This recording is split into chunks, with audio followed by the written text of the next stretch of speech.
Right లివిల్ ప్రజా దర్బార్ అన్నారు. ముఖ్యమంత్రి రెగ్యులర్గా కలుస్తామని చెప్పారు. బట్ ముఖ్యమంత్రి కలవట్లేరు. సో అదొకటైతే అట్లీస్ట్ మంత్రులు కూడా కలవని పరిస్థితి. తర్వాత అక్కడ ఎవరినో మామూలు ఆఫీసర్లను పెట్టడం, లేకపోతే పార్ట్ టైం జాబ్స్ చేసే వాళ్ళని అంటే పార్ట్ టైం జాబ్ చేసే వాళ్ళని డిపార్ట్మెంటల్ వారిగా అక్కడ అపాయింట్ చేసుకున్న వాళ్ళని మాత్రమే అక్కడ పెట్టడం అనేది చూస్తున్నాం. సో ప్రజా దర్బార్ అక్కడి నుంచి గాంధీ భవన్కి ఎందుకు తరలించాల్సి వచ్చింది? ప్రజల కోసం నిర్మించినటువంటి ప్రగతి భవన్ లేదా ప్రజాభవన్, సో దాన్ని ఎందుకు వాడుకోకుండా ఇవాళ గాంధీ భవన్కి ప్రజల్ని రమ్మన్నటువంటి పరిస్థితి?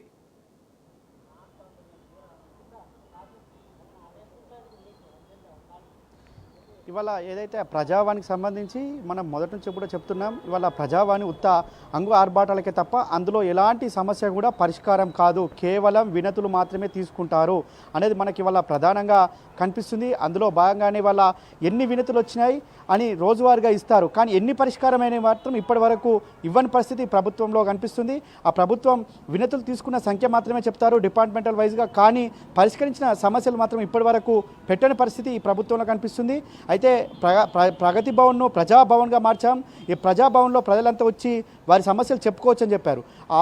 మొదటగా ముఖ్యమంత్రి వచ్చారు, తర్వాత మంత్రులు వచ్చారు, తర్వాత ఇప్పుడు కేవలం ప్రణాళిక సంఘం ఉపాధ్యక్షుడు చిన్నారెడ్డి ఆధ్వర్యంలో కొనసాగుతుంది. ఒక ఐఏఎస్ ఆఫీసర్ దివ్య దానికి కోఆర్డినేషన్ చేస్తుంది.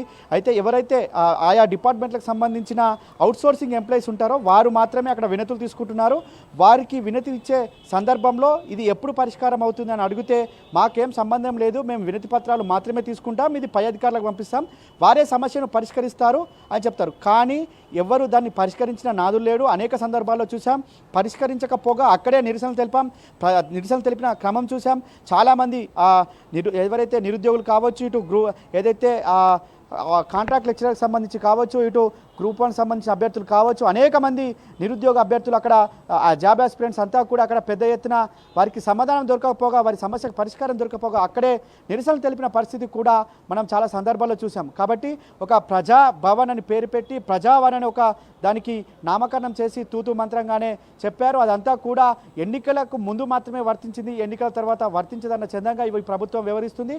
అంటే ఎన్నికల ముందు ఏమైనా చెప్పొచ్చు, కానీ ఎన్నికలైన తర్వాత ఏం చేయలేమన్న కోణంలోనే ఈ ప్రభుత్వం ఉంది. అందులో భాగంగానే ప్రజావాణి లేదు, ఆ ప్రజావాణి అనే పేరు తీసుకొచ్చి తర్వాత వారి కార్యకర్తలకు అండగా ఉండేందుకు, వారి కార్యకర్తలకు మేలు చేకూర్చే విధంగా గాంధీ భవన్కు మార్చారు. ఆ గాంధీ భవన్లో రోజొక మంత్రి అందుబాటులో ఉంటారని చెప్పారు.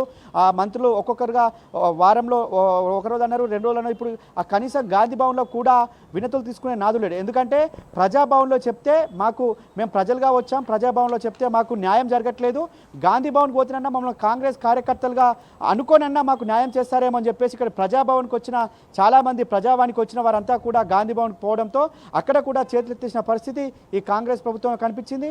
వాళ్ళ మంత్రులు అందుబాటులో ఉండరు, ఎమ్మెల్యేలు అందుబాటులో ఉండరు, కనీసం జిల్లాల వైజ్గా కూడా ఇవాళ రివ్యూలు చేయలేని పరిస్థితి. జిల్లా కలెక్టరేట్లకు వెళ్ళి మంత్రులు ఆ జిల్లాకు సంబంధించిన నియోజకవర్గాలపైన రివ్యూలు చేసి ఏమేమి సమస్యలు ఉన్నాయి, ఎవరికి ఎలాంటి ప్రాబ్లమ్స్ ఉన్నాయి, ఏ విధంగా ముందుకెళ్ళాలి, ఎలాంటి ప్రికాషన్స్, ఇప్పుడు సమ్మర్ వస్తుంది, విద్యుత్ కావచ్చు, ఇటు సాగునీటి కావచ్చు, ఇటు తాగునీటి కష్టాలకు చెక్ పెట్టేందుకు ఏ విధంగా ముందుకెళ్ళాలి అని సమీక్షలు చేయడం లేదు.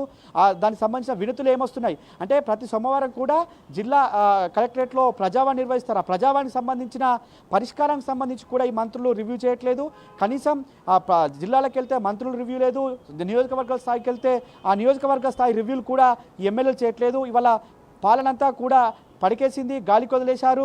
ఇక్కడ ఏ విధంగా అయితే ముఖ్యమంత్రి జూబ్లీహిల్స్ ప్యాలెస్ నుంచి కావచ్చు, కమాండ్ కంట్రోల్ సెంటర్ నుంచి కావచ్చు, లేదంటే ఇతర ఢిల్లీకి వెళ్ళడం కావచ్చు, ఢిల్లీకి వెళ్ళి ఇటీవల సమీక్షలు చేసిన సందర్భాలు కూడా చూసాం. అంటే తెలంగాణ రాష్ట్రంలో స్థలమే లేదా, తెలంగాణ రాష్ట్రంలో సమీక్షకు ప్లేసే లేదా, ఎందుకు ఢిల్లీకి వెళ్ళి సమీక్ష చేయాల్సిన అవసరం వచ్చిందనేది కూడా ఈ మధ్యకాలంలో రాజకీయ సర్కిల్లో చర్చ జరిగింది.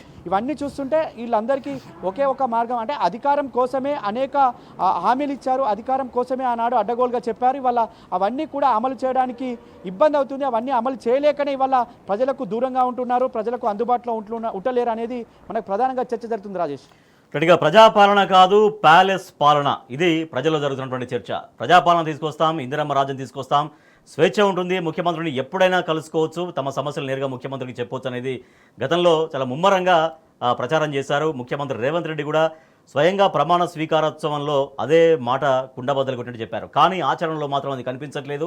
కేవలం ఒకే ఒక్క రోజు ప్రమాణ స్వీకారం నెక్స్ట్ డే మాత్రమే ప్రజావాణి అని ప్రజాభవన్లో కొంతమందిని కలిశారు, కొన్ని గంటలు మాత్రమే కలిశారు. తర్వాత నుంచి ఇంతవరకు ముఖ్యమంత్రి ప్రజల్ని కలవలేదు. మరి ఇప్పుడు మేము కలవాలంటే ఎక్కడికి వెళ్ళాలి? ముఖ్యమంత్రి ఏమో సచివాలయానికి రావట్లేడు. మరి కమాండ్ కంట్రోల్ సెంటర్కి వెళ్ళి కలవాలా? గాంధీ భవన్కి వెళ్ళాలా? ప్రజాభవన్కి వెళ్తే అక్కడ కూడా రాడు. ప్రజాభవన్కి వెళ్ళాలా? జూబ్లీ హిల్స్ నివాసానికి వెళ్ళాలా? ఎట్లా ముఖ్యమంత్రిని కలవాలి అని ప్రజలు అడుగుతున్నటువంటి పరిస్థితి. ఇది ప్రజా పాలన కాదు, ప్యాలెస్ పాలన అనేది ప్రజల్లో వినిపిస్తున్నటువంటి మాట.